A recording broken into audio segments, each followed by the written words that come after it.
नमस्कार दोस्तों। आज मैं आपके समक्ष क्या शोषित वर्ग हिंदू है ये आप जानेंगे कि क्या शोषित वर्ग हिंदू है और बाबा साहब डॉक्टर अम्बेडकर ने किनको कहा परजीवी, यानी जो मेहनतकश लोगों के श्रम पर पलते हैं उनको परजीवी क्यों और कैसे कहा बाबा साहब डॉक्टर अम्बेडकर ने। आइए जो दोस्तों देखते हैं। और क्या शोषित वर्ग हिंदू है, ये जो है क्रांतिकारी लेख है पेरियार जी का, मैं आपके समक्ष रखता हूं दोस्तों। इससे एक जानकारी आपको मिलेगी कि क्या और क्यों और कैसे शोषित वर्ग हिंदू नहीं है। आइए देखते हैं। पेरियार जी कहते हैं, हिंदू धर्म का अर्थ है आर्य धर्म और हिंदू आर्य हैं। हिंदू नाम हिंदुस्तान में रहने वाले आर्यों को अन्य देश के लोगों ने दिया। हिंदू शब्द की कोई सुस्पष्ट व्याख्या नहीं है। इसका भी कोई सबूत नहीं है कि हिंदू धर्म जैसी कोई चीज़ अस्तित्व में है। कहा केवल यही जा सकता है कि हिंदुस्तान में रहने वाले लोग एक धर्म का पालन करते हैं और विदेशियों द्वारा इसे ही क्रमशः हिंदू और हिंदुत्व कहा जाता है। शब्दकोशों में भी हिंदू शब्द का अर्थ हिंदुस्तान में रहने वाले व्यक्ति के रूप में दिया गया है। यानी शब्दकोश में हिंदू का मतलब क्या दिया हुआ है कि जो व्यक्ति हिंदुस्तान में रहता है वह हिंदू है। वैसे हिंदू शब्द की कोई सुस्पष्ट व्याख्या नहीं है और इसका कोई सबूत नहीं है कि हिंदू धर्म जैसी कोई चीज़ अस्तित्व में है। हिंदू शब्द किसी धार्मिक ग्रंथों में, पुराण आदि में, और जो गीता महाभारत आदि है, जितने भी धार्मिक ग्रंथ हैं, किसी में नहीं आया है। और केवल यही कहा जा सकता है कि हिंदुस्तान में रहने वाले लोग एक धर्म का पालन करते हैं और विदेशियों द्वारा इसे ही क्रमशः हिंदू और हिंदुत्व कहा जाता है। हिंदू शब्द का अर्थ उन लोगों से लगाया जाता है जो इस्लाम के विरोधी हैं और ब्राह्मणवाद के समर्थक हैं। यह भी कहा गया कि शब्द का अर्थ सनातन धर्म को मानने वाले लोग भी हैं। इससे उलट यह भी कहा जाता है कि फारसी भाषा में हिंदू शब्द का अर्थ चोर होता है। आज हम इन परिस्थितियों में जीवन बिता रहे हैं और विदेशियों के इस कदर नियंत्रण के शिकार हैं, तो इसकी वजह क्या है?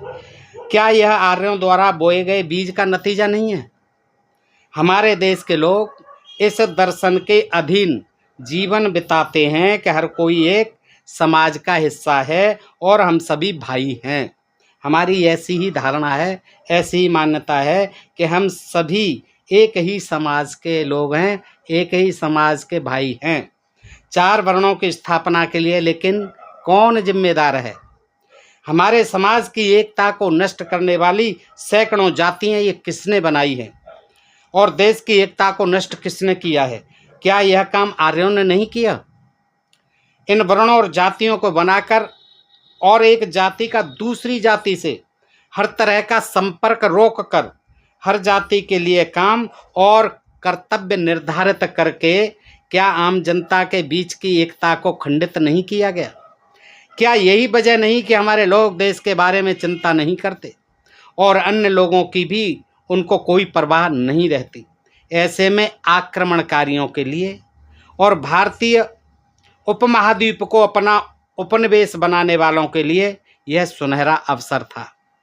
यह कहना कोई अतिरंजना नहीं होगी कि हम लोग जिन्होंने इस भूमि पर शासन किया, दूसरों में डर पैदा किया, जिन्होंने शेष विश्व को संस्कृति और सभ्यता का पाठ पढ़ाया, अब अपने शहर और देश गंवा चुके हैं। यानी यहाँ के आदिवासी मूल निवासी लोग जो आज शोषित हो गए। हम शर्मिंदगी के शिकार हैं और आर्यों और विदेशियों के गुलाम बन गए हैं। अगर वास्तव में भारतीय उपमहाद्वीप को स्वतंत्र बनाना है तो यहाँ रहने वाले लोगों को आज़ाद रहना होगा। क्या हमें यह नहीं सोचना चाहिए कि हमें इस दशा में पहुँचाने वाले लोगों को उखाड़ फेंका जाए? यही वजह है कि हम जोर देकर कहते हैं कि हम जो आदिवासी हैं, मूल निवासी हैं, उनको हिंदू नहीं कहना चाहिए। जो शोषित हैं उनको हिंदू नहीं कहना चाहिए। हमें हिंदू धर्म का आचरण और व्यवहार भी नहीं अपनाना चाहिए। अगर हम ऐसा नहीं करते हैं तो हमारी प्रगति जो है अवरुद्ध हो जाएगी और हम आत्मगौरव के साथ नहीं जी सकेंगे। अगर आप किसी को चोर कहेंगे तो निश्चित तौर पर उसे बुरा लगेगा। अगर आप किसी वेश्या को वेश्या कहेंगे तो वह गुस्से से लाल हो जाएगी। इसी तरह अगर आप दूसरों की मेहनत पर जिंदा रहने वाले लोगों को परजीवी कहेंगे तो उनको दिक्कत होगी। हम इन लोगों को भला और क्या कहें? क्या हमें उनकी अनभिज्ञता से सहानुभूति होनी चाहिए या फिर उनको मोटी चमड़ी वाला या बेशर्म कहते हुए हमें चीज़ों को यूं ही उनके हाल पर छोड़ देना चाहिए? चूँकि हम सभी चीज़ों को यूं ही उनके हाल पर छोड़ देते हैं, इसीलिए उपमहाद्वीप में आर्यों के विरुद्ध उपजे तमाम विद्रोह ठंडे पड़ गए या उनको आसानी से दबा दिया गया। आज हम विश्व युद्ध में ऐसी ही घटनाओं का दोहराव देख रहे हैं। जो देश दूसरों से लड़ रहे हैं वे विजित देश में अपना काडर तैयार करने की रणनीति अपना रहे हैं जो उन्हें स्थानीय सरकार के खिलाफ मदद करें। ठीक यही बात अपने देश में घटित हो रही है। जब भी वे देखते हैं कि आर्यों के खिलाफ प्रतिरोध मजबूत हो रहा है तो वे इसे नष्ट करने के उपाय अपनाते हैं। एक विरोधी समूह तैयार किया जाता है और उसकी मदद से उन लोगों को ख़त्म किया जाता है जो वास्तव में प्रतिरोध के लिए खड़े हुए थे।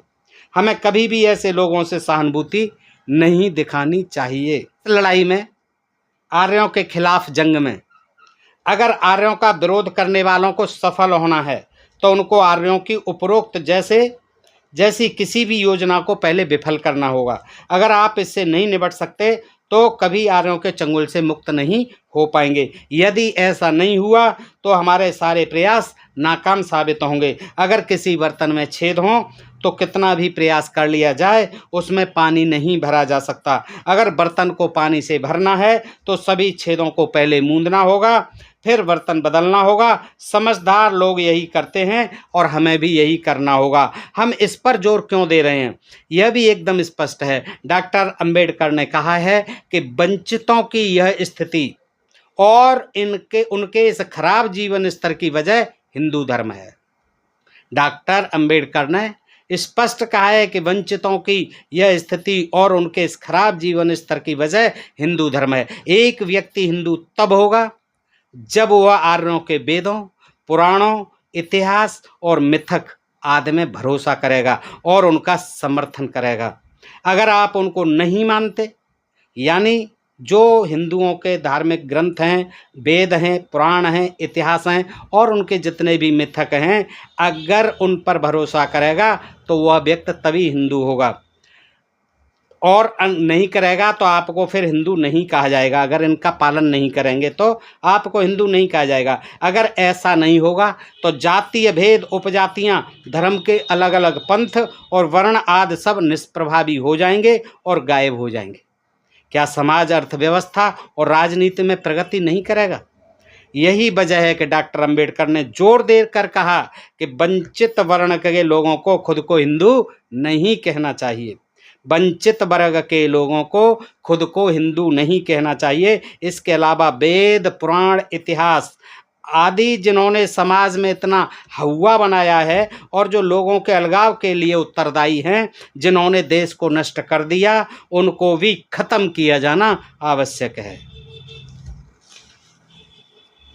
इन लोगों को यह भी विचार करना चाहिए कि आखिर डॉक्टर अंबेडकर ने हिंदू धर्म की बुराई क्यों की और उन्होंने हिंदुओं को परजीवी क्यों कहा। अगर आप इतिहास पर नज़र डालें, पुराणों को देखें, मनुशास्त्र को पढ़ें या आर्यों को किसी भी साहित्य पर गहराई से नज़र डालें तो आप पाएंगे कि आर्य हिंदू बिना मेहनत किए परजीवियों की भांति दूसरों की मेहनत पर जीवित रहते थे। वे आज भी ऐसा कर रहे हैं। आज भी परजीवी हैं। जो हिंदू मेहनतकश लोगों की मेहनत पर, जिनको वंचित भी बनाए रखा, जिनको शोषित भी बनाए रखा और जिनकी मेहनत को चूस कर उनकी मेहनत पर जोंक की तरह परजीवी बने हुए हैं, वे आज भी ऐसा कर रहे हैं। आप चाहे जो किताब उठा लीजिए, आप पाएंगे कि उनमें आर्यों के बारे में यही लिखा होगा कि वे खूब आराम से रहते थे, जबकि शेष लोग उनके आदेशों का पालन करते थे, उनकी सेवा शुश्रूषा करते थे, उनकी टहल चाकरी करते थे और उनके दिए हुए टुकड़ों पर पलते थे। यह देखकर किसका दिल नहीं दुखेगा? उन लोगों को दुखी दिलों की इन आवाज़ों को सुनकर सच्चाई का आकलन करना ही होगा, बजाय उनकी अनदेखी करने के। सारे कारण समझने होंगे कि ये वंचित वर्ग, शूद्र वर्ग जो है, आदिवासी मूलवासी यहाँ के, क्यों जो है आज तक इतने पतित बनाए गए, इतने दलित बनाए गए, इतने हीन बनाए गए, और इनकी मेहनत पर दूसरे लोग परजीवी बनकर ऐसो आराम की ठाट बाट की ज़िंदगी बिताते रहे। दोस्तों, ये थे क्रांतिकारी विचार, धर्म और विश्व दृष्टि। ये पुस्तक है पेरियार ईवी रामास्वामी, संपादक प्रमोद रंजन जी। इसमें से मैंने आपके समक्ष रखे। और अब चलते चलते मेरी एक छोटी सी गज़ल भी आपकी सेवा में प्रस्तुत है दोस्तों, इसको भी सुनने और आशीर्वाद दें। मान से गर मिले तो हलाहल पिए, मान से गर मिले तो हलाहल पिए, मान बिन तो है अमृत भी पीना नहीं, तू समझता है खुद को खुदा तो समझ, तू समझता है खुद को खुदा तो समझ, हमको तेरी खुदाई में जीना नहीं, मान से गर मिले तो हलाहल पिए, नाब कागज की तेरी है मझधार में, नाब कागज की तेरी है मझधार में, पार पाएगा तेरा सफीना नहीं, तू समझता है खुद को खुदा तो समझ, हमको तेरी खुदाई में जीना नहीं, मान से गर मिले तो हलाहल पिए, अपनी माँ